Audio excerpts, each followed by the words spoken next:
Good afternoon everyone and welcome to this 2020 highlights video.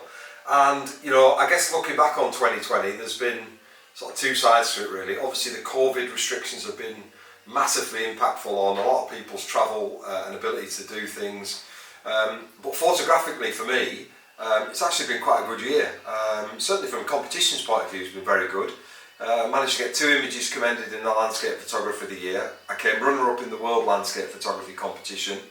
And I managed to make the final of the Scottish Photo of the Year. So competition-wise been great, and actually I managed to get some quite nice images through the year. So what I'm going to do in this video, I'm going to go through the months at a time. I'll probably do 3 months at a time, and then I'll show you some images and some, where I've got it, some video from that section. And I think you'll agree that when we look back, it's not been a bad year really. Some cracking conditions at times, and some real interesting shots over the year. So without further ado, let's kick off with January, February and March. So January, what happened in January? Well, I didn't really get much video on this. In fact, I'm going to have to show you a Facebook live session that I took on this, but it was probably the most mental sunset I have ever seen. It was absolutely nuts. I remember it vividly. I took some video I did a Facebook live video because I didn't think anybody would actually believe how mad it was. So there, that was January. That was pretty nuts. You'll get to see that in a second. February saw the first snow this season, which was is always welcome for landscape photographers. So that was quite nice. And then into March, we started to see some decent misty conditions. And what I'm probably going to do when we get to the end of this sequence is I'm going to put my top 10 images up for the year. These are my top 10 favourites, not picked by anybody else. They're not picked on a popularity contest. These are just the top 10 images that I like. It might be for a range of reasons, and I might discuss that when I come to them. But I suspect in this first couple of months there was probably a couple that will feature in the top 10. So without further ado, let's kick off January, February and March and have a look and see some of the images and footage I managed to capture then. But this is just absolutely, I was hoping it was going to go mental, and this is just absolute humdinger.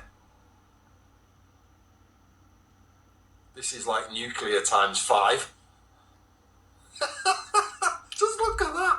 How mad is that?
So, some pretty decent stuff there, I think you'll agree. It's a nice opener for the year.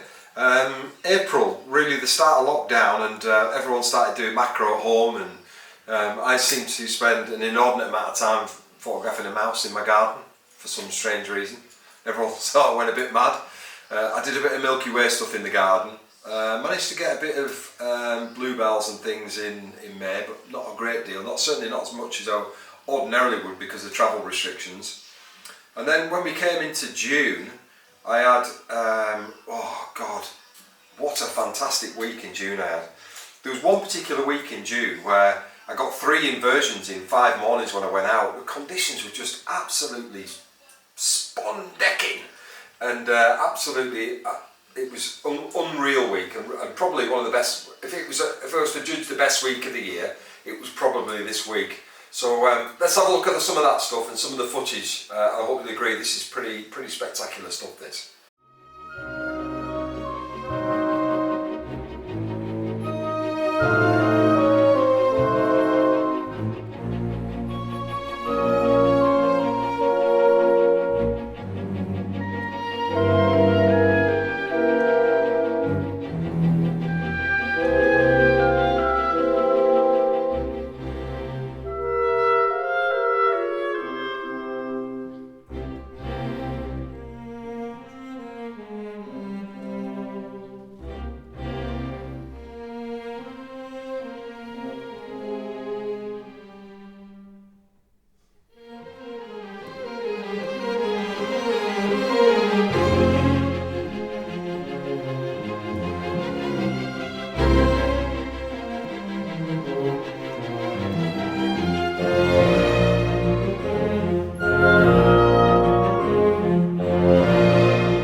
So, July is traditionally a very quiet time for landscape photographers, you know, peak of summer and what have you, but this year there was a phenomenon that most photographers were out trying to capture, and that was Neowise, a comet that passed sort of relatively close to Earth in astronomical terms anyway, and provided some really good photographic opportunities. So like many, I went out and captured a few images of that, which is quite good. August gave us a short window of travel, and we managed to get away, my partner and I managed to get away for a week in Dorset. Got some really nice conditions, certainly at Corfe Castle, some spectacular stuff there, and also managed to get probably the best photographic conditions I've ever seen at Home Fell in the Lake District. Very much photographed Home Fell, but the conditions we got this particular day were absolutely beautiful. Didn't get a lot of video mind, I wasn't vlogging, but got some cracking pictures that day. And then into September was really the start of like the moody autumn Lake District conditions, and a bit of moodiness around some of the images starting then. Yeah, so let's have a look at some of them and see some of that period.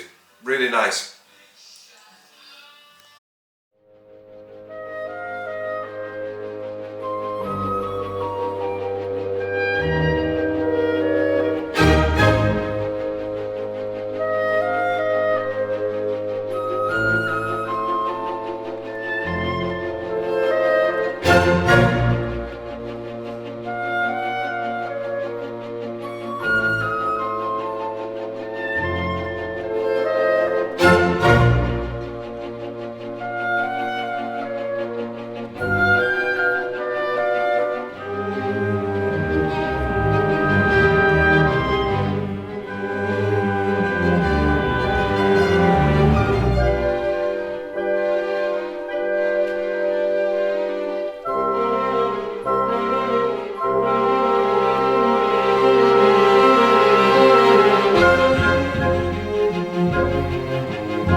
October saw the arrival at my family of this little beauty.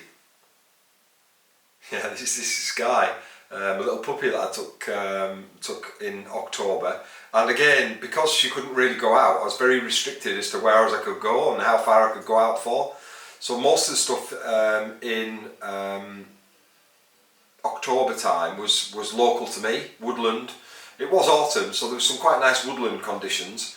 And then really November and December, that's the change, you know, when the weather really starts to change and you get some dramatic conditions in the Lake District. And I've loved this year really trying to build up a library of time-lapse films of the weather, the dramatic Lakeland weather. I'm going to include some of that in this footage here because I have got a winter time-lapse project that I'm working on. I'm going to include some of that here as a bit of a teaser for that project. But really, November and December, really, it was all about the weather, all about snow. We had masses of rain, crepuscular rays all over the place, so some really dramatic pictures, and hopefully I managed to capture them here.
So the final bit of this video is going to be my favourite top 10 images of the year. And you know, judging your own pictures, it's quite a personal thing, and you know, it's the way that you choose your favourites is based on so much really. The experience that you had when you took the image, how much effort you put into it, you know, the sort of, you know, how you felt at the time, you know, the reaction to the picture perhaps plays a little bit to that as well. But really it's more for me about, you know, how you felt when you took that image. You know, when you stood behind the camera, sometimes you get that just real rush of adrenaline when you see a picture developing before you, and you think, wow, this is going to be amazing, this is going to be a barnstormer. So a bit of a drum roll, and a countdown from 10. I'd appreciate some comments actually about whether you agree with the top 10. You know, what order you would have had them in. Would you have had them in a different order?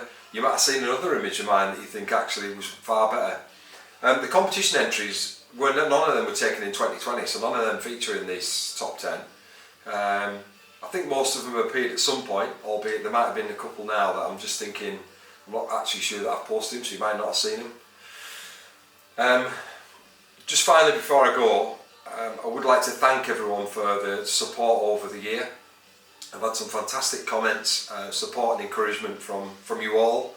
It makes a big difference, you know, particularly when you're out in the rain and it's chucking it down and you're feeling a lack of motivation. You know, that support I get from people online and on my YouTube channel, but also on Instagram and Twitter, you know, really helps. So I really appreciate that. And I wish everybody a happy new year, and I hope next year for us all will be much more successful travel and photography wise than this last year has. So for now, until next week, thanks very much.